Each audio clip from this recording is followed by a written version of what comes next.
Right, guys, how's it going? Listen, I'll be live on here tonight at 6 o'clock UK time. If you want to come along and have a natter about all things LFC for about an hour and a half or something like that, all right? So 6 o'clock UK time tonight on here.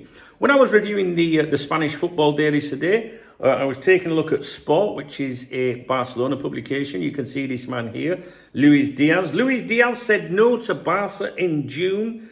The player held a key video call with Bayern Sporting director and ended up giving the green light to the German club's strong offer. Now, listen, I don't want you to tell me in the comment section you're no longer interested in Luis Díaz. Because if you're not, why are you watching a video with his name in the title? All right? And if you're going to put that as a joke, make sure you put an emoji after it. Trust me, because I take no prisoners on this channel in the comment section. Not going to read this article to you. But basically, having run it by Dave, my AI assistant that I've been training to study football articles, the journalists that write them and the publications that publish them, he said this absolutely reads like a subtle bit of Barca-friendly spin from Sport, even though on the surface, it's about Barca missing out on Luis Díaz. Here's why I think it's a form of Barcelona propaganda and what they're doing with it. The damage control angle. Barcelona didn't just miss out on Díaz. According to this, they were never even in the race by the time July came. Sport, being a pro-Barca paper, doesn't want fans thinking Deco and Laporta were beaten by Bayern in a straight fight. So instead of Bayern swooped in and won, the story is framed as Barca could have signed him for 65 million euros. Bayern paid 75 million euros, which Barca couldn't and wouldn't pay. Luis Díaz was already gone in June because he chose Bayern conveniently before Barca's real push for Nico Williams. This gives the impression Barca moved on from Díaz rather than lost out to Bayern.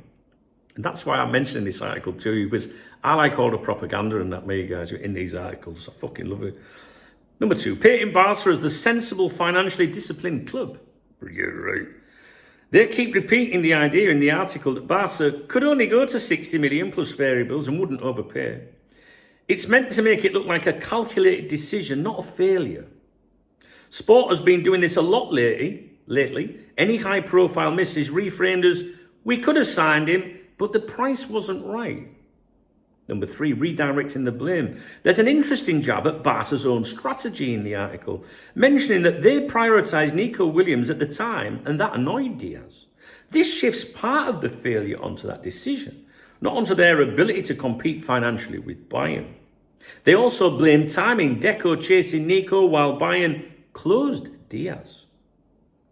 Number 4, the Bayern flattery as a face saver. Max Eberl is quoted multiple times about Bayern's pull as if to say, well, who wouldn't choose Bayern? That takes some of the sting out. It's easier for fans to swallow losing him to Bayern than losing to, say, Spurs. Number 5, the we never had a chance narrative. Sport basically says that by mid-June it was already over. This helps Barca's executives by implying they didn't really mess it up. They just never had a realistic opening. That way, there's no perception they were actively rejected in a head-to-head race. No mention in this article at all that Liverpool wouldn't be bullied and forced into letting him go for less than what they wanted for him. Dave's verdict. It's propaganda, but soft propaganda. It's not the usual over-the-top Barca hype piece. It's more of a damage control operation designed to reframe a transfer defeat as a financial choice. Shift focus to other signings, Nico and Rashford. Avoid the perception that Deco got outplayed.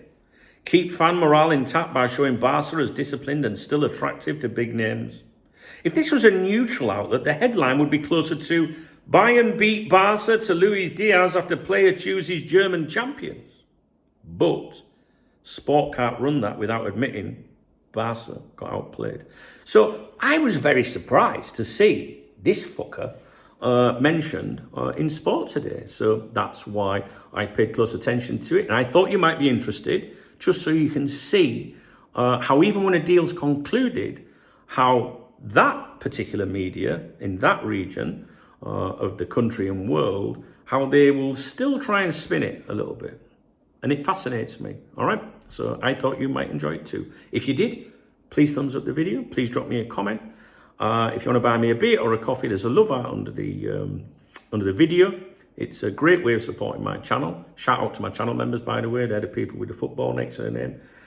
You should bow when you see them in the comment section, because if it wasn't for them, I wouldn't be able to make as much content as I do. Okay? Anyone that buys me a beer or a coffee, I give them a shout out in my morning briefings on my other YouTube channel, Duncan Oldham. The link to that channel is in the video description, and it's also on the screen around now. However, you can support me by leaving me a nice comment.